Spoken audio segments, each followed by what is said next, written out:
এই মাসের মধ্যে একটি রাত আছে শাবানের মধ্য রজনী, শবে বরাত না ভাই? এই শবে বরাত বা মধ্য রজনী, এই রজনীতে এই রাতে জেগে ইবাদত করা এবং এই দিনে আপনার রোজা রাখা সংক্রান্ত বেশ কিছু হাদিস বর্ণিত হয়েছে। এই হাদিসগুলোর প্রায় সবগুলো হাদিসই জয়ীফ, এর কোনটি সহি নয়।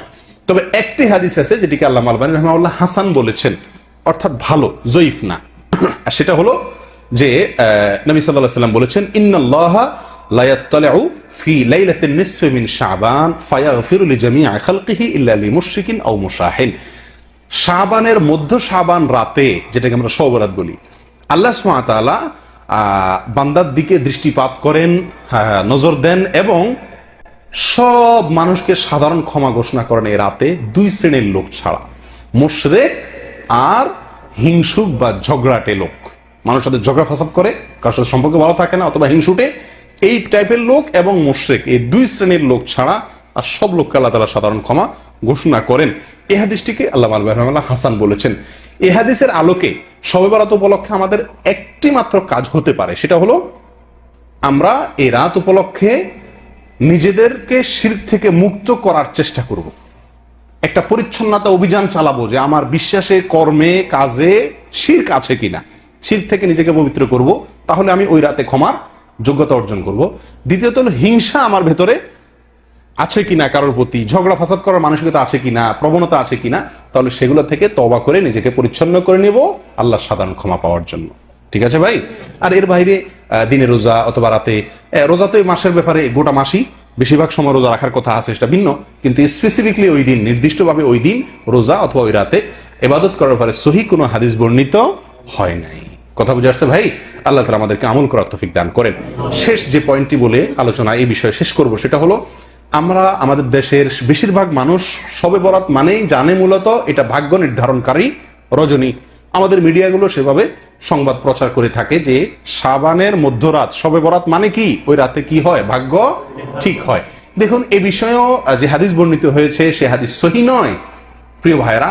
এর বিপরীতে আমি আপনাদেরকে বলবো, মেহেরবানি করে বাংলা কোরআন খুলে দেখুন, সূরা দুখানের 1 থেকে 4 নম্বর আয়াত যদি আপনি পড়েন, আপনার কাছে স্পষ্ট হয়ে যাবে, ক্লিয়ার হয়ে যাবে যে ভাগ্য কোন দিন ঠিক হয়। আল্লাহ সুবহানাহু ওয়া তাআলা বলছেন, ইন্না আনজালনাহু ফি লাইলাতিন মুবারাকাতিন, আমি কোরআনকে নাজিল করেছি একটি বরকতময় রাতে।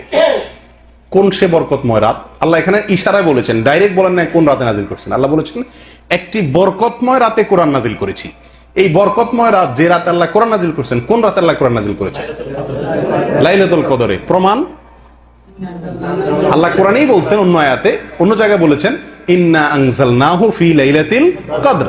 আল্লাহই বলেছেন যে তিনি লাইলাতুল কদরে কোরআন নাজিল করেছেন। আর এই আয়াতে তিনি বলছেন, ইঙ্গিত করে, যে আমি একটি বরকতময় রাতে কোরআন নাজিল করেছিলাম, আর সেটা অন্য জায়গায় বলেছেন লাইলাতুল কদরে। তাহলে এখানে বরকতময় রাত বলতে কোন রাতকে বোঝানো হয়েছে? এটা বোঝা যাচ্ছে কি যাচ্ছে না পরিষ্কার ভাবে? এর পরবর্তী আয়াতে আল্লাহ সুবহানাহু ওয়া তাআলা বলেন, ফিহা ইউফরাকু কুল্লু আমরিন হাকিম, সেই রাতেই সব গুরুত্বপূর্ণ বিষয়গুলো নির্ধারণ করা হয়ে থাকে, ফয়সালা করা হয়ে থাকে। তাহলে বোঝা গেল ভাগ্য ঠিক হয় কোন রাতে? যে রাতে কোরআন নাজিল হয়েছিল, অর্থাৎ লাইলাতুল কদরে। আর আমরা সবাই হুমড়ি খেয়ে পড়ি কোন রাতে? শবে বরাতে। অতএব শবে বরাত উপলক্ষে ইবাদত অথবা নফল সিয়াম, এটি সহিহ হাদিস দ্বারা সাবিত নয়।